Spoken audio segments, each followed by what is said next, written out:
اعوذ باللہ السمیع العلیم من الشیطان الرجیم بسم اللہ الرحمن الرحیم یا ایہا الذین آمنوا لا تقدموا بین یدی اللہ ورسولہ واتقوا اللہ ان اللہ سمیع علیم۔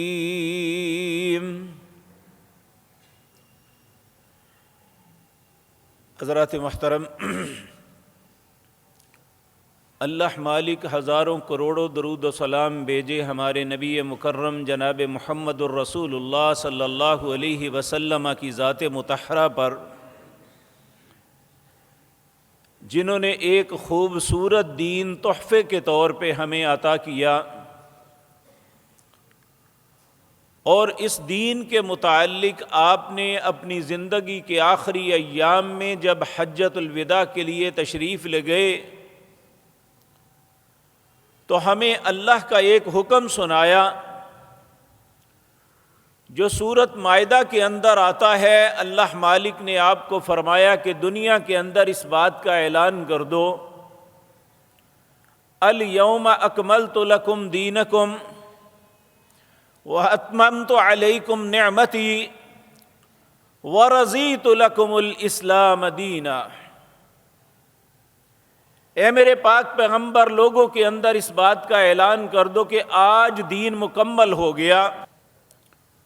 جو پہلے دن یعنی آپ کی نبوت کے پہلے وقت سے لے کر جب غار حرا کے اندر آپ تھے تو اللہ نے پہلی 5 آیتیں اتار کے حکم دیا، اقرأ بسم ربک الذی خلق، خلق الانسان من علق، اقرأ وربک الاکرم الذی علم بالقلم علم الانسان ما لم يعلم۔ یہاں سے معاملہ شروع ہوتا ہے 23 سال کے اندر نجمن دن رات کے اندر جو ضرورت پیش آئی اللہ وہ دین اتارتا رہا۔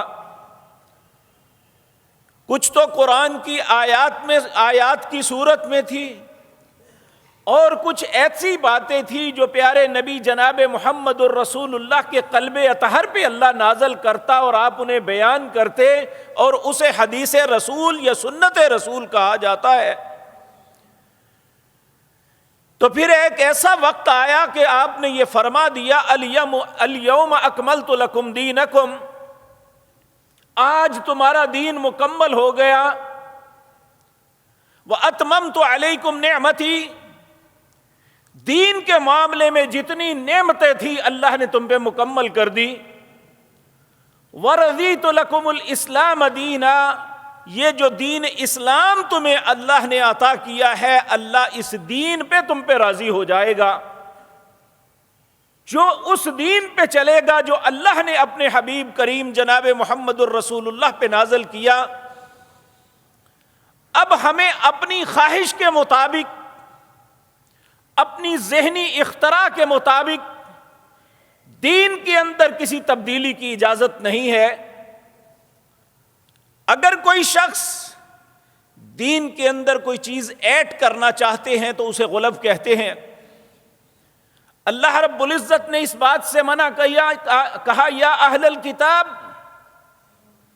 اے اہل کتاب، لا تغلو فی دینکم، جو میں نے تمہیں دین دیا ہے اس میں غلو نہ کرنا، غیر الحق، اللہ نے اس دین کے اندر زیادتی کرنے کی تمہیں اجازت نہیں دی، وَلَا تَتَّبِعُوا أَهْوَاءَ قَوْمٍ، اور نہ کسی ایسی قوم کی اتباع کرنا جو اپنی خواہش کے مطابق چلتی ہے، جو اپنی سوچ کے مطابق دین کو مرتب کرتے ہیں، ان کے پیچھے نہیں چلنا۔ اور یہ بات یاد رکھیں، دین کے اندر کمی پیشی کرنے کے نام بدعت ہے۔ نبی کریم صلی اللہ علیہ وسلم کی زندگی کا کوئی ایسا خطبہ نہیں گزرا جس میں اللہ کی تعریف و توصیف کرنے کے بعد آپ نے یہ بات نہ کہی ہو، ان احسن الکلام کلام اللہ، لوگوں سب سے بہترین کلام اللہ کی ہے، وخیر الحدی حدی محمد صلی اللہ علیہ وسلم. اللہ کی کلام کے بعد اگر اس پوری کائنات کے اندر سب سے بہترین بات کسی کی ہے تو وہ جناب محمد الرسول اللہ کی ہے. پھر آپ نے فرمایا الا وان کل محدثۃ بدعہ، خبردار ہو جاؤ، دین کے اندر کوئی بھی نیا کام کرنے کی کوشش کی تو اسے بدعت کہتے ہیں. وکل محدثۃ بدعہ، اور ہر دین میں نئی ایجاد کا نام بدعت ہے. وکل بدعۃ ضلالہ، اور ہر بدعت گمراہی ہے. وکل ضلالۃ فی النار، اور ہر گمراہی جہنم کی آگ میں جلنے والی ہے، العیاذ باللہ.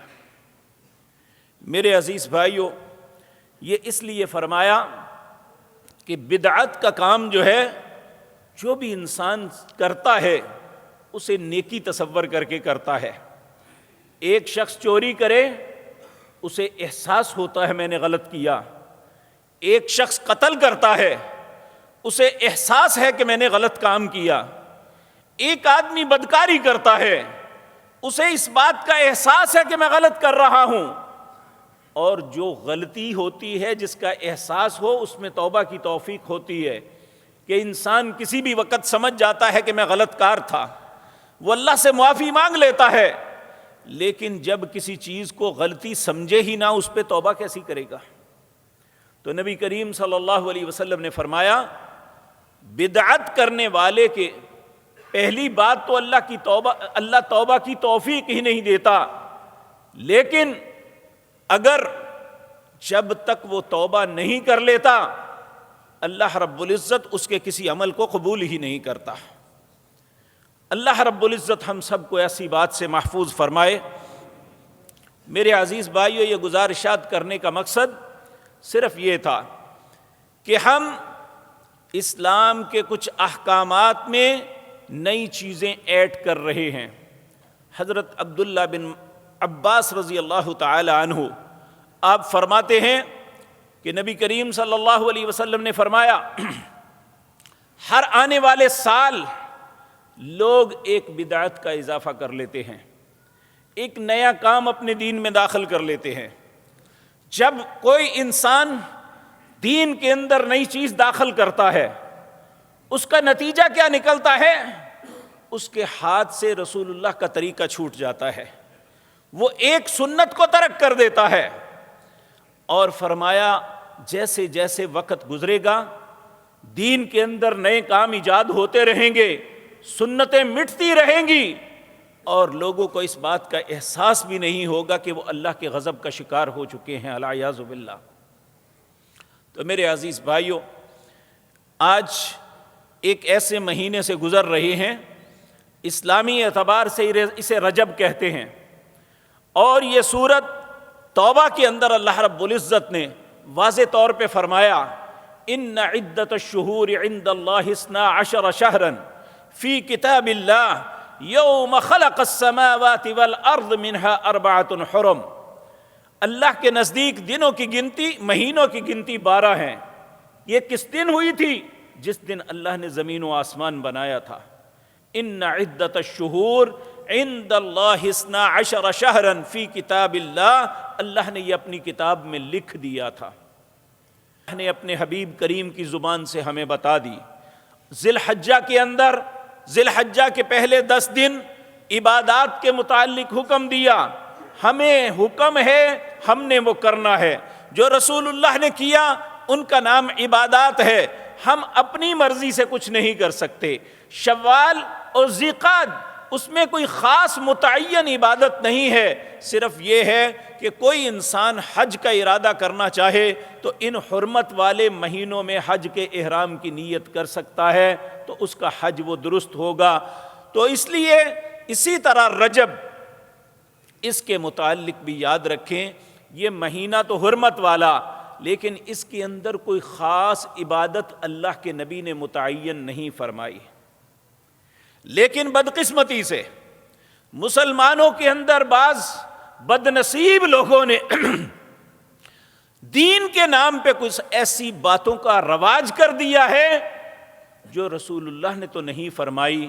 ہم اپنی خواہش کے مطابق، اپنے معاشرے کی رسم کے مطابق یا اپنے مولوی پیر امام کے پیچھے چل کے وہ باتیں کر رہے ہیں، جبکہ اللہ کے نبی نے ان کا حکم نہیں دیا تھا. ان میں سب سے پہلی رجب کے اندر بعض لوگ یہ تصور رکھتے ہیں، سوشل میڈیا پہ اس کا پرچار بھی بڑا کیا جاتا ہے کہ یہ عمرے کا مہینہ ہے، اس میں عمرہ کرنا بڑا ثواب کا کام ہے، جبکہ اللہ کے نبی صلی اللہ علیہ وسلم نے 3 عمرے کیے زندگی میں. آپ نے کوئی بھی رجب کے اندر عمرہ نہیں فرمایا اور نہ ہی اس کا حکم دیا ہے. اگر فضیلت ہے عمرے کی تو وہ رمضان کے اندر ہے. نبی کریم صلی اللہ علیہ وسلم نے فرمایا جس نے رمضان کے اندر عمرہ کیا وہ اس طرح ہے جس طرح اس نے میرے ساتھ حج کیا ہے. تو رمضان کے متعلق یہ بات درست ہے، لیکن ہمیں رسول اللہ صلی اللہ علیہ وسلم کی سیرت مطہرہ میں ایسی بات کوئی نہیں ملتی کہ آپ نے رجب کے متعلق یہ کہا ہو کہ اس میں تم عمرہ کرو تو تمہیں زیادہ اجر و ثواب ملے گا. یہ کسی کی خواہش تو ہو سکتی ہے، کسی نے اپنی سوچ کے مطابق تو بات کی ہے، یہ پیارے نبی جناب محمد الرسول اللہ کا فرمان نہیں ہے. یہ میں اس لیے عرض کر رہا ہوں کہ کوئی آدمی، کیونکہ عموماً یہ بات کی جاتی ہے دیکھیں یہ نیکی ہے نا تو کرنے دو لوگوں کو. میرے بھائی عمرہ کریں آپ، لیکن جب یہ نیت کریں گے کہ چونکہ اس میں رسول اللہ کے فرمان کے مطابق اجر زیادہ ہے تو پھر اس کا ثواب نہیں، یہ ایک وبال ہوگا العیاذ باللہ. کیونکہ ہم نے رسول اللہ پہ بہتان لگایا ہے کہ جو بات رسول اللہ نے نہیں فرمائی ہم آپ کی طرف منسوب کر رہے ہیں، جبکہ رسول اللہ صلی اللہ علیہ وسلم نے فرمایا من کذب علی متعمدا فلیتبوأ مقعدہ من النار. جس نے جان بوجھ کے مجھ پہ جھوٹ باندھا، میں نے وہ بات نہیں کہی، وہ کہے کہ رسول اللہ نے یہ فرمایا، وہ سمجھ لے اس نے اپنا ٹھکانہ جہنم بنا لیا ہے العیاذ باللہ.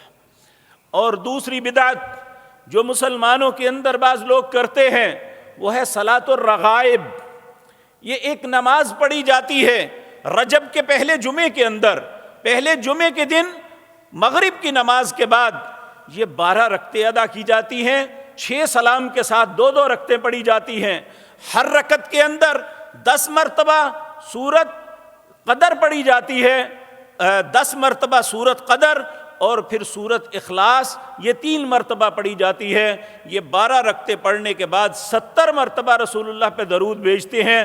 یہ ساری باتیں بہت اچھی ہوں گی، نماز بڑی اچھی، سورت قدر بڑی خوبصورت، سورت اخلاص کا کوئی ثانی نہیں ہے، رسول اللہ پہ درود یہ دنیا کی بہترین اعمال میں سے ایک عمل ہے. لیکن یہ کام رسول اللہ نے اس ترتیب کے ساتھ آپ نے تلقین نہیں فرمایا، اور جسے رسول اللہ نے نہیں تلقین فرمایا اسے نیکی سمجھ کے کرنا یہ ایک جہالت ہے، یہ ایک بے وقوفی ہے. اللہ رب العزت اس بات سے ہماری حفاظت فرمائے. میرے عزیز بھائیو، سنن الدارمی ایک حدیث کی کتاب ہے، اس کے اندر رسول اللہ صلی اللہ علیہ وسلم کی سنن کے متعلق بڑی تاکید فرمائی ہے. اس کے اندر ایک روایت ہے، نبی کریم صلی اللہ علیہ وسلم کے ایک صحابی ابو موسیٰ اشعری وہ کوفے کی مسجد میں دیکھتے ہیں کہ لوگ، بعض روایات، ایک روایت میں آتا ہے مسجد نبوی میں ایسا ہوا کہ لوگ اپنے سامنے گٹلیوں کا ڈھیر رکھا ہوا ہے اور بیٹھ کے فجر کی نماز سے پہلے بیٹھے ہوئے ہیں اور بیٹھ کے پڑھ کے آ رہے ہیں. ایک شخص کھڑا ہوتا ہے، کہتا ہے سبحان اللہ میاں، 100 دفعہ سبحان اللہ پڑھو. سب لوگ ان گٹلیوں کو پکڑتے ہیں، بیک زبان کورس کی شکل میں سبحان اللہ بلند آواز سے پڑھنا شروع کر دیتے ہیں. ان گٹلیوں کو دوسری جگہ رکھتے ہیں. پھر اس کے بعد دوسرا کہتا ہے، وہ اٹھتا ہے، وہ کہتا ہے الحمدللہ میاں، 100 مرتبہ الحمدللہ پڑھو. وہ ایسے کرنا شروع کر دیتے ہیں. اسی طرح ایک کہتا ہے حللو میاں، 100 مرتبہ لا الہ الا اللہ پڑھو، 100 مرتبہ اللہ اکبر پڑھو. یہ 4 وہ کلمے ہیں.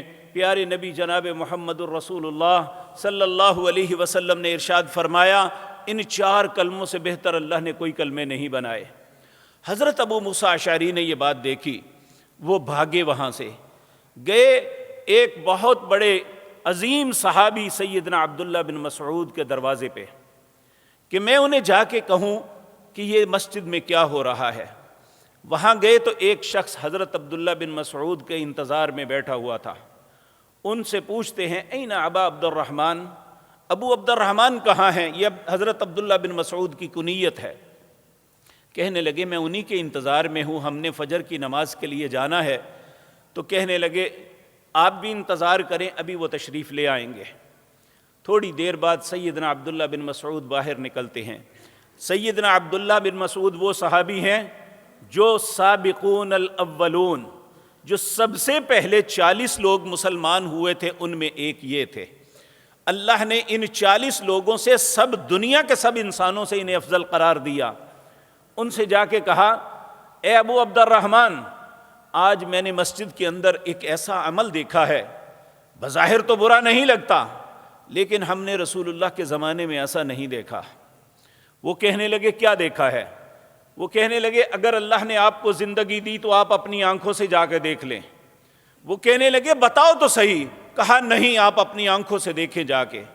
حضرت عبداللہ بن مسعود کہتے ہیں مجھے جلدی سے مسجد لے چلو۔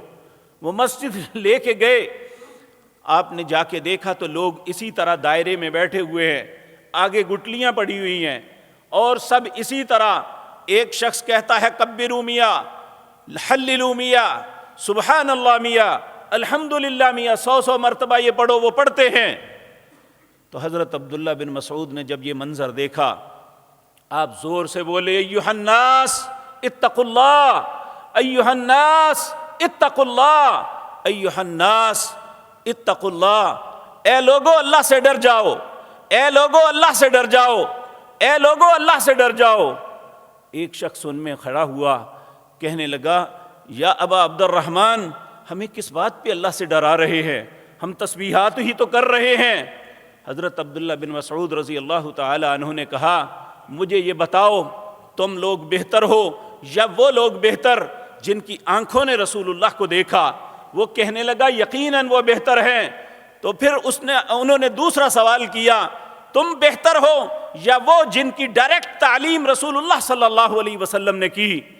کہا یقیناً وہ ہم سے بہتر ہیں۔ پھر کہا تم بہتر ہو یا وہ لوگ بہتر ہیں جنہوں نے رسول اللہ کے ساتھ جہاد کر کے اسلام کے پرچم کو بلند کیا؟ کہنے لگے یقیناً وہ بہتر ہے۔ پھر کہنے لگے میں اللہ کی قسم کھا کے کہتا ہوں تم گمراہی کا دروازہ کھول رہے ہو۔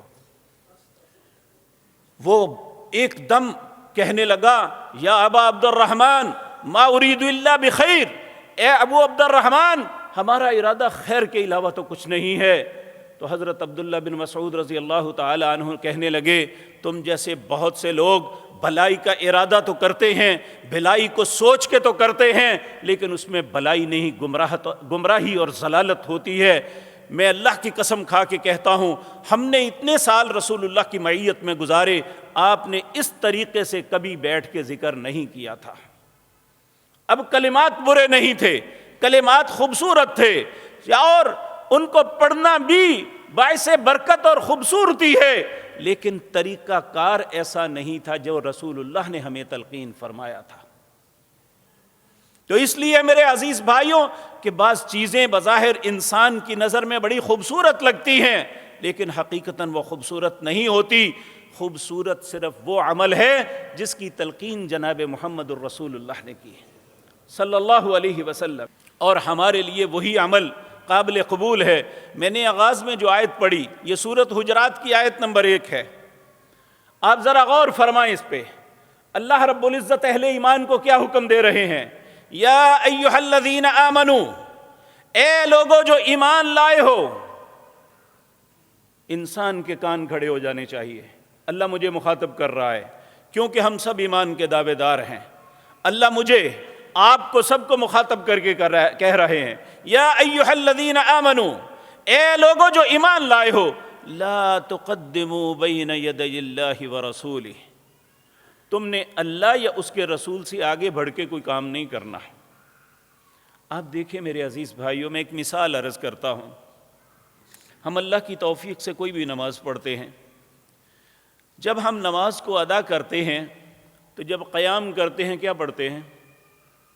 پہلے اللہ کی پاکیزگی بیان کرتے ہیں، سبحانک اللہم، یا کوئی دعا پڑھتے ہیں، یا انی وجہت وجہی، یا جو اللہ کے نبی نے فرمایا ہم وہ پڑھتے ہیں، پھر سورۃ فاتحہ پڑھتے ہیں، قرآن کی کوئی آیت تلاوت کرتے ہیں۔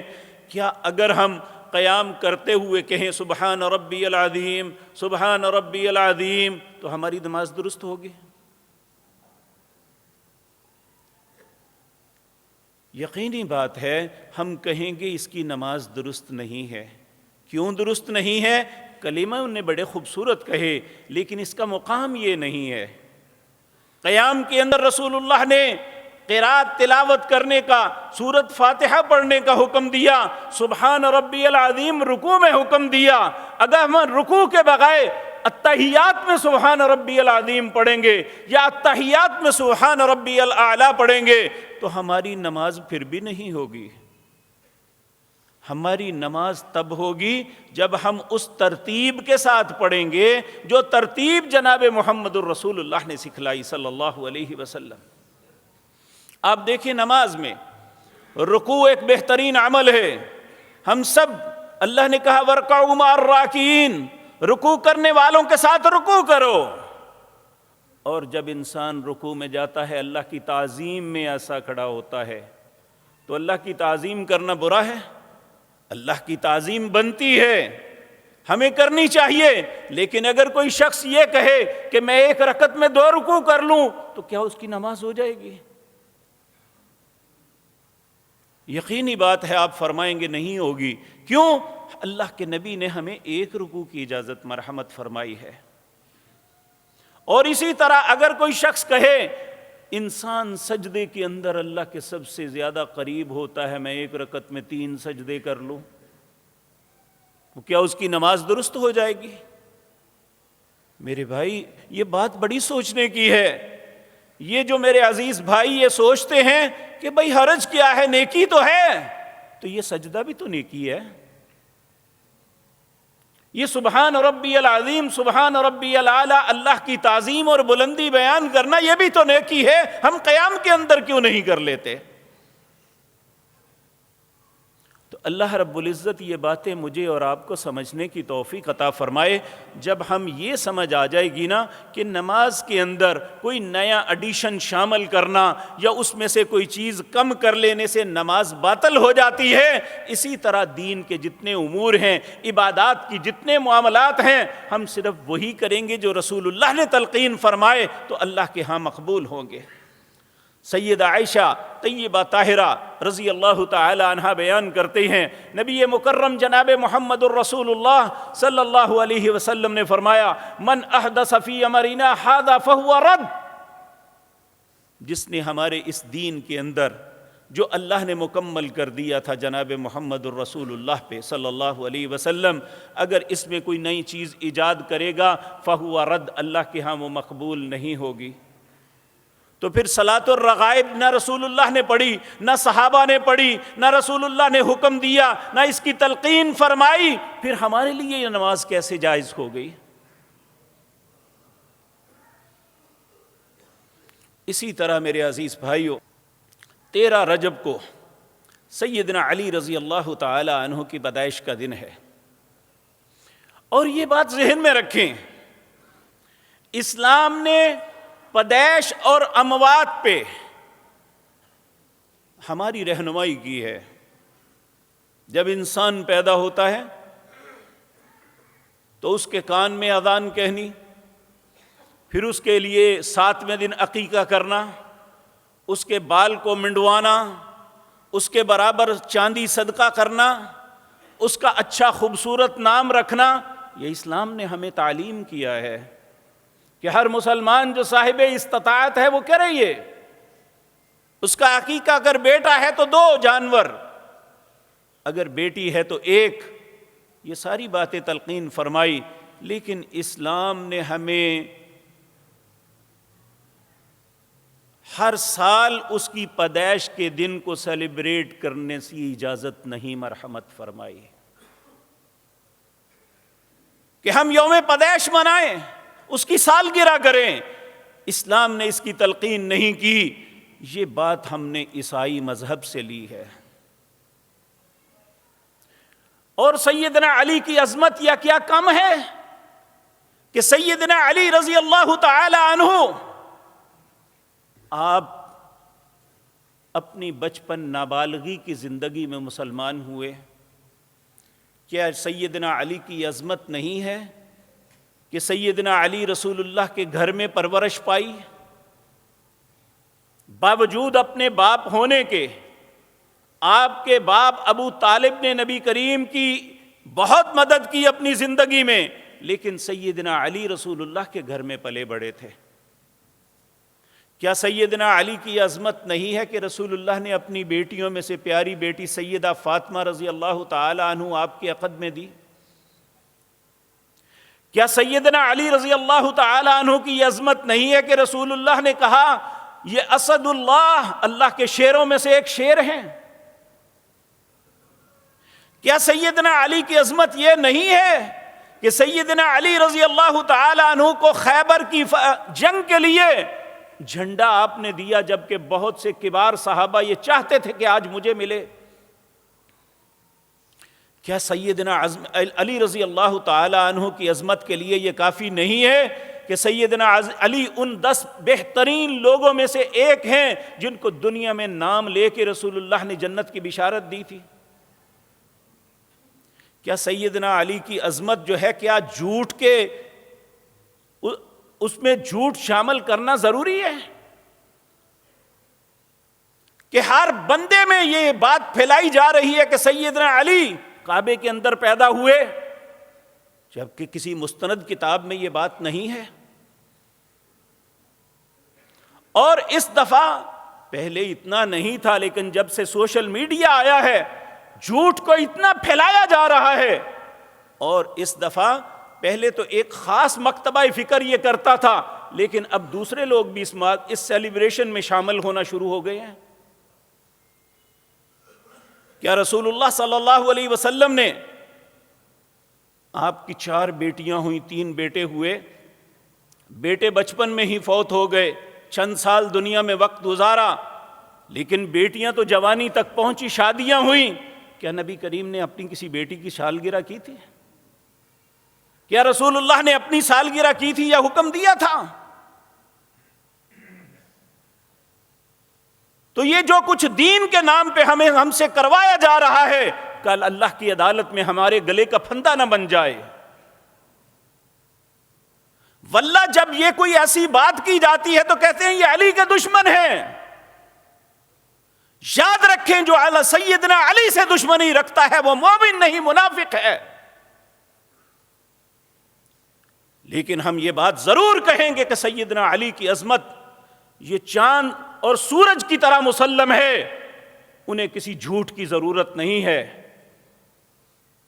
انہیں کسی مبالغے کی ضرورت نہیں ہے۔ اس کائنات کے سب سے بہترین انسان جناب محمد الرسول اللہ صلی اللہ علیہ وسلم، جب آپ اپنی زندگی کی آخری ایام میں بیماری میں تھے تو آپ نے لوگوں کو تلقین فرمائی، جو آخری نصیحتیں تھیں ان میں ایک یہ تھی، لعن اللہ الیہود والنصارى اتخذوا قبور انبیائہم مساجدا، اللہ کی لعنت ہو یہودیوں اور عیسائیوں پر جنہوں نے اپنی انبیاء کی قبروں کو سجدہ گاہ بنا لیا، یا اپنی انبیاء کی قبروں کو مسجد یعنی سجدہ کرنے کی جگہ بنا لیا، اور فرمایا لوگو میں اللہ کا بندہ اور اس کا رسول ہوں، میرے ساتھ اس طرح نہ کرنا جس طرح عیسائیوں نے عیسیٰ علیہ السلام کے ساتھ کیا۔ یعنی آپ نے اپنی ذات میں بھی غلو کرنے سے منع کیا۔ تو ساری کائنات سیدنا علی جیسے بن جائیں تو رسول اللہ تک نہیں پہنچ سکتے، تو ہم ساری کائنات کے جتنے لوگ بہت اچھے نیک ہیں سارے مل جائیں تو سیدنا علی کی عظمت کو کوئی نہیں پہنچ سکتا۔ جو اللہ نے عزت و شرف دیا ہمیں اس پہ قناعت کرنی چاہیے۔ یہ وہ پاک باز لوگ ہیں جن کی زبان سے کبھی جھوٹ نکلا نہیں تھا، ہم ان کے متعلق جھوٹ پھیلائیں؟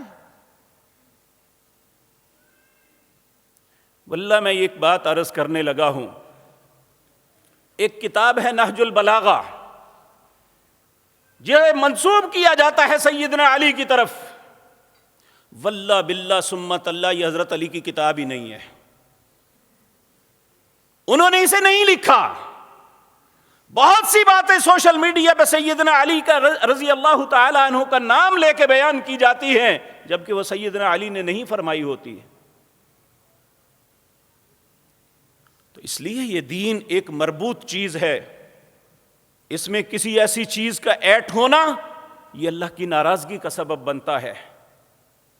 میرے بھائیو، عیسائیوں نے عیسیٰ علیہ السلام کو محبت اور عقیدت میں یہ کہا تھا نا کہ یہ اللہ کے بیٹے ہیں۔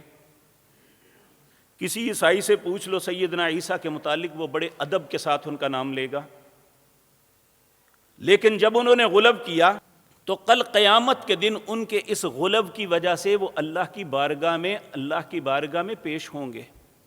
سورۃ مائدہ پڑھ کے دیکھیں، اللہ فرماتے ہیں اذ قال اللہ یا عیسیٰ ابن مریم اانت قلت للناس اتخذونی وامی الہین من دون اللہ قال سبحانک ما یکون لی ان اقول ما لیس لی بحق ان كنت قلته فقد علمت وتعلم ما في نفسي ولا اعلم ما في نفسك انك انت علام الغیوب۔ اللہ عیسیٰ علیہ السلام کو اپنے سامنے کھڑا کر کے پوچھیں گے، اذ قال اللہ یا عیسیٰ ابن مریم، جب اللہ فرمائیں گے اے عیسیٰ بن مریم اانت قلت للناس اتخذونی وامی الہین من دون اللہ، کیا تو نے اور تیری ماں نے ان کو کہا تھا اللہ کے علاوہ مجھے بھی الہ بنا لینا؟ تو عیسیٰ علیہ السلام آگے سے جواب دیں گے قال سبحانک، اے اللہ تو پاک ہے، ما یکون لی ان اقول ما لیس لی بحق، میں ایسی بات کیسے کر سکتا ہوں جو میرا حق ہی نہیں ہے، میں کس طرح کہہ سکتا ہوں؟ ان کنت قلتہ فقد علمت، اے اللہ اگر میں یہ کہی ہے تو تو جانتا ہے، وتعلم ما فی نفسی، اے اللہ جو میرے من کے اندر بھی ہے نا تو جانتا ہے، ولا اعلم ما فی نفسک، لیکن اللہ جو آپ سوچتے ہیں میں اس کو نہیں جانتا، وانت علام الغیوب، اے اللہ آپ غیب جاننے والے ہیں، ہر چیز کو جانتے ہیں، میں نے نہیں کہا۔ اب انہوں نے حضرت عیسیٰ علیہ السلام کی محبت اور عقیدت میں یہ سب کچھ کیا، لیکن عیسیٰ علیہ السلام کو اللہ کے ہاں جواب دینا پڑے گا۔ کیا ہم اگر سیدنا علی کی عقیدت میں جھوٹ بولیں گے تو کل سیدنا علی کو نہیں اللہ پوچھیں گے، ہمارے خلاف شہادت دینے کے لیے پوچھیں گے علی بتاؤ تم کعبے میں پیدا ہوئے تھے؟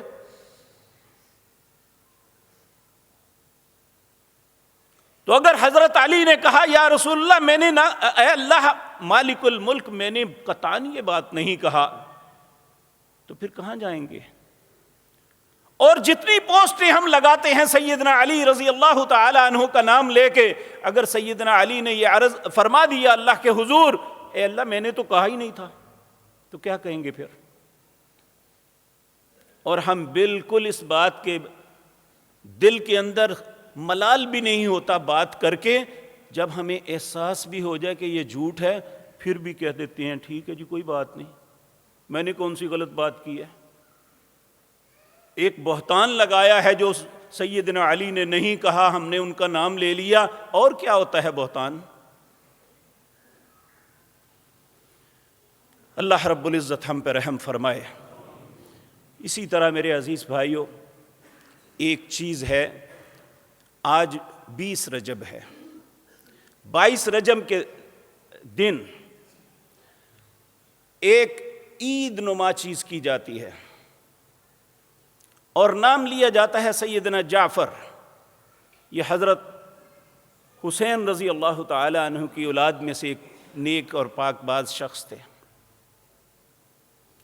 کہتے ہیں حضرت جعفر کے کنڈے بنائے جاتے ہیں اور کچے کنڈوں میں کوئی میٹھی چیز پکا کے اسے تقسیم کیا جاتا ہے، اور کہانی کیا گڑھی ہوئی ہے کہ ایک لکڑہارا ساری زندگی جو ہے وہ غربت میں زندگی گزار رہا تھا، اس کی بیوی جھاڑو دیتی تھی مدینہ کے بادشاہ کے گھر میں۔ مدینہ منورہ میں ایک بادشاہ تھا، اس کے گھر میں جھاڑو دیتی تھی۔ اب آپ اس کہانی کا آغاز ہی دیکھ لیں مدینہ منورہ میں سیدنا عثمان کی شہادت کے بعد خلافت کہاں چلی گئی تھی؟ پتہ ہے آپ کو؟ حضرت علی کی خلافت کہاں تھی؟ کوفے کے اندر۔ نبی کریم صلی اللہ علیہ وسلم نے فرمایا اگر مدینے سے خلافت باہر چلی گئی تو قیامت تک مدینے میں واپس نہیں آئے گی۔ سیدنا علی رضی اللہ تعالی عنہ کی خلافت اور سیدنا علی کے بعد سیدنا حسن رضی اللہ تعالی عنہ کی خلافت، اس وقت اسلام کی خلافت کا دارالخلافہ کوفہ تھا۔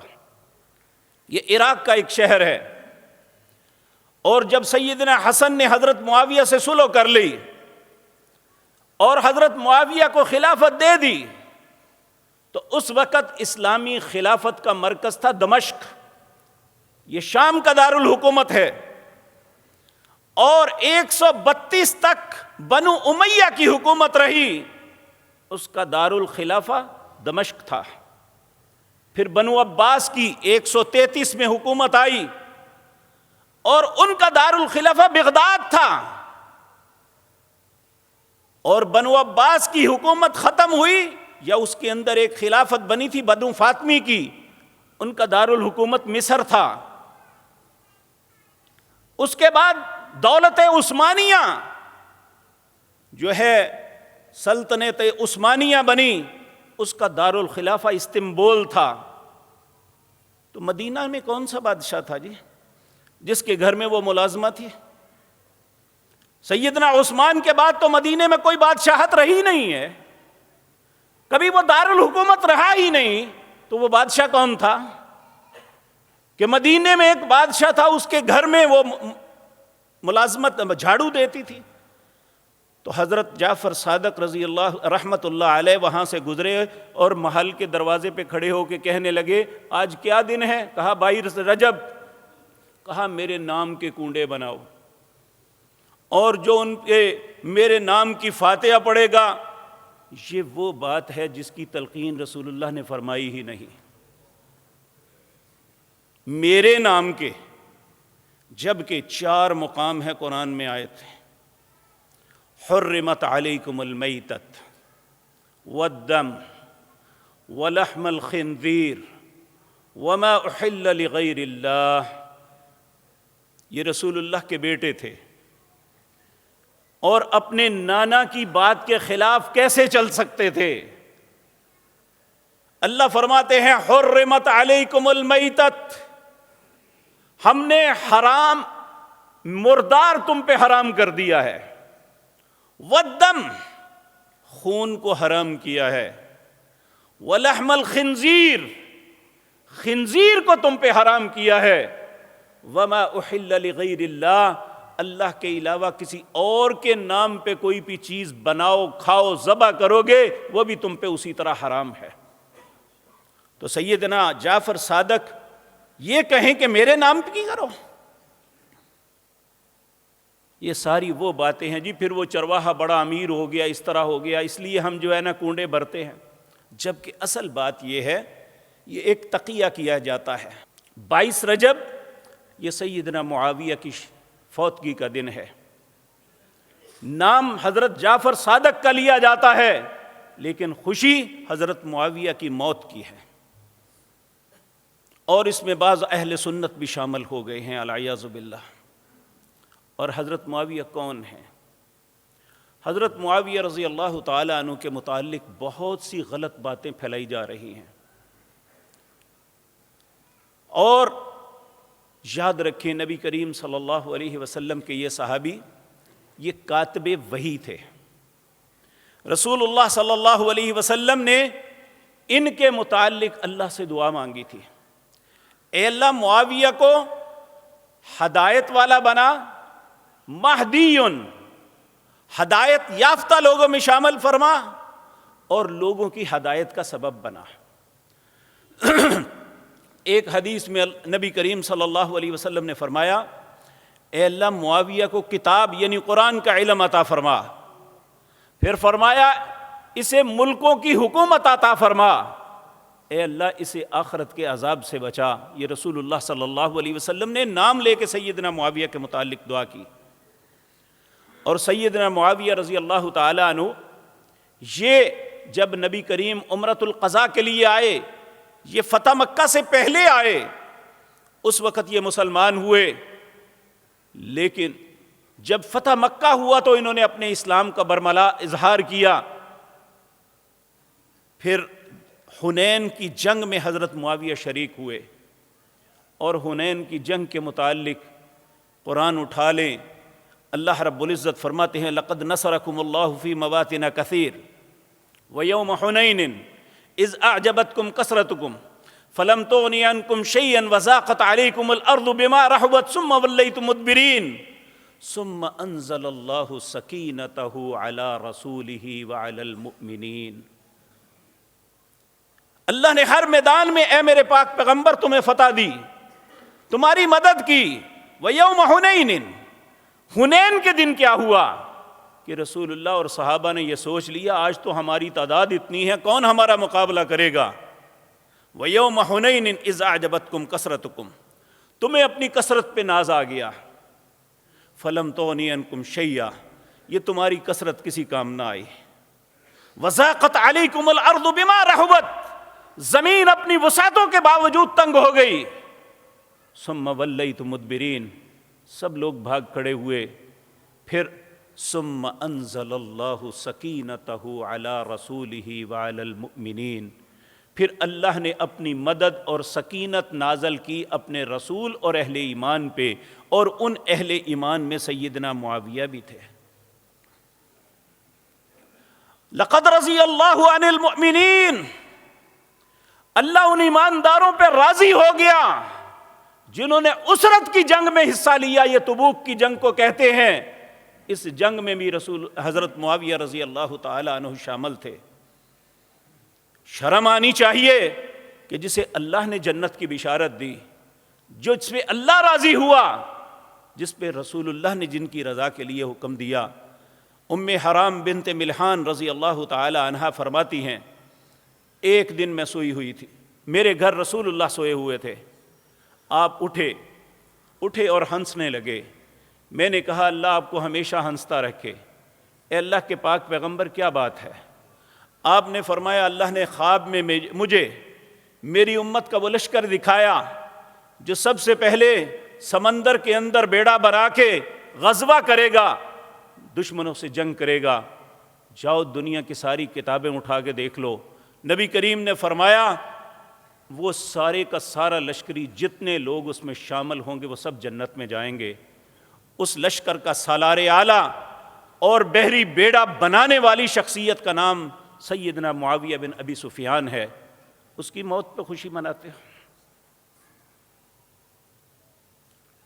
اور نبی کریم نے ان کے متعلق یہ بات کہی، آج کوئی زبان دراز اپنی زبان سے کہے کہ معاویہ نے یہ کیا یا وہ کیا، جس کو رسول اللہ نے اپنی رضا کی بشارت دی ہو، جس کو رسول اللہ نے جنت کی بشارت دی ہو، آج ہم ان پہ تان کریں۔ ایک شخص نے عبداللہ بن عباس رضی اللہ تعالی عنہ سے شکایت کی، کہنے لگے جی میں نے رات کو دیکھا ہے حضرت معاویہ رضی اللہ تعالی عنہ نے ایک وتر پڑھا ہے۔ حضرت عبداللہ کہنے لگے وہ رسول اللہ کے ساتھی اور کاتب وحی ہیں، اللہ کی قسم معاویہ ایک فقیہ انسان ہے، انہوں نے جو کیا ہے غلط نہیں کیا۔ اور یہ وہ شخص ہیں کہ جب حضرت عثمان رضی اللہ تعالی عنہ کی شہادت ہوئی، مسلمانوں کے پاس 44.5 لاکھ مربع میل، 44 لاکھ یا 42 لاکھ مربع میل جو ہے حکومت تھی۔ سیدنا علی کا دور یہ کچھ فتنوں کا دور گزرا، اس میں باہمی چپکلش میں ہی وقت گزر گیا۔ اللہ رب العزت سیدنا علی رضی اللہ تعالی عنہ نے اپنی تئیں بہت کوشش کی، لیکن اس کے بعد جب حضرت معاویہ کو حکومت ملی 20 سال تک حکومت کی اور امن و امان کو قائم کیا، عالم اسلام کو ایک سکون عطا کیا، اور اس کے بعد 66 لاکھ مربع میل کی حکومت عطا کی مسلمانوں کو سیدنا معاویہ رضی اللہ تعالیٰ عنہ۔ آج ان کے متعلق تان کرتے ہیں۔ نبی کریم صلی اللہ علیہ وسلم نے فرمایا خیر القرون کرنی ثم الذین یلونہم ثم الذین یلونہم۔ لوگوں، دنیا میں جتنے زمانے گزرے ہیں سب سے بہترین زمانہ میرا ہے، اور اس میں میرے بسنے والے میرے ساتھی ہیں۔ ثم الذین یلونہم، پھر اس کے بعد چھان بورا ہے۔ چھان بورا آج اس بہترین لوگوں کے اوپر زبان دراز کرے، انہیں شرم آنی چاہیے۔ تو میرے بھائیوں، یہ گزارشات کرنے کا مقصد یہ ہے، جب ہم ان سیلیبریشن میں شامل ہوتے ہیں، ایسی مجلسوں کے اندر شامل ہوتے ہیں، ان کے ساتھ سیلیبریٹ کرتے ہیں، تو ہم اس کا حصہ ہوتے ہیں۔ کل قیامت کے دن اللہ کی بارگاہ میں ہمیں جواب دینا پڑے گا۔ جن لوگوں کو ایمان معیار کہا، فَإِنْ آمَنُوا بِمِثْلِ مَا آمَنْتُمْ، تمہارا ایمان اللہ تب مانیں گے جب ان کی طرح ایمان لاؤ گے جو محمد الرسول اللہ کے ساتھی تھے۔ فَقَدْ اهْتَدَوْا، پھر اللہ مانے گا تم ہدایت پہ ہو۔ تو اللہ یہ باتیں مجھے اور آپ کو سمجھنے اور ایسی بدعات سے اجتناب کرنے کی توفیق عطا فرمائے۔ اللہ جب تک زندہ رکھے، رسول اللہ کے طریقے پہ زندہ رکھے، اسی پہ موت نصیب فرمائے۔ اقول قولی ھذا واستغفر